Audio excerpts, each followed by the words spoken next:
Bonjour à tous et ravi de vous retrouver pour vous présenter ce flash sur la RTB. La 14e édition du CIAO, le Salon international de l'artisanat de Ouagadougou, a pris son envol depuis hier vendredi. Plus de 3000 artisans venant de 25 pays participent à ce CIAO qui se déroulera jusqu'au 6 novembre prochain. Artisanat africain, entrepreneuriat féminin et promotion sociale est le thème de cette édition. Le Ghana est le pays invité d'honneur.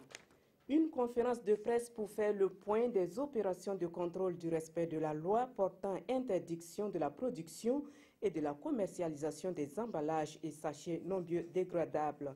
2 ans après son entrée en vigueur, de plus en plus de personnes adhèrent à cette loi.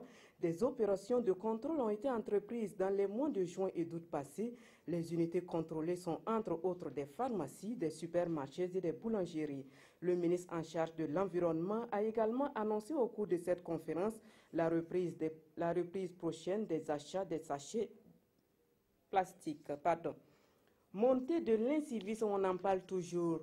L'UNESCO et le ministère en charge de l'éducation nationale conjuguent leurs efforts pour bouter ce fléau hors des établissements scolaires.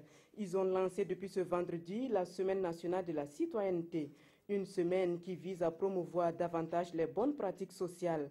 La semaine est placée sous le thème « École burkinabé et incivisme ».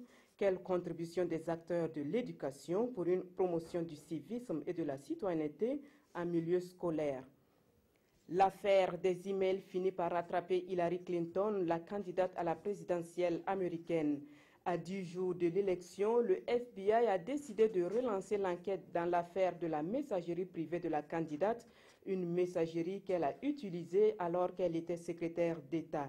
Le FBI a en effet annoncé la découverte de nouveaux emails jugés pertinents. Une aubaine pour Donald Trump qui espère que ce rebondissement va lui permettre de rattraper son retard. Crise humanitaire au Yémen. L'épidémie de choléra apparue en début octobre dernier gagne du terrain.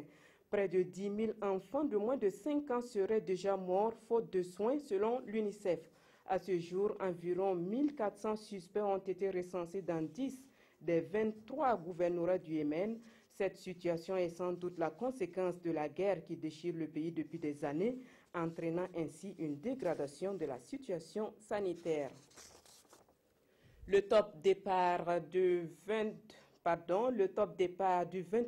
tour cycliste du Faso a été donné hier vendredi.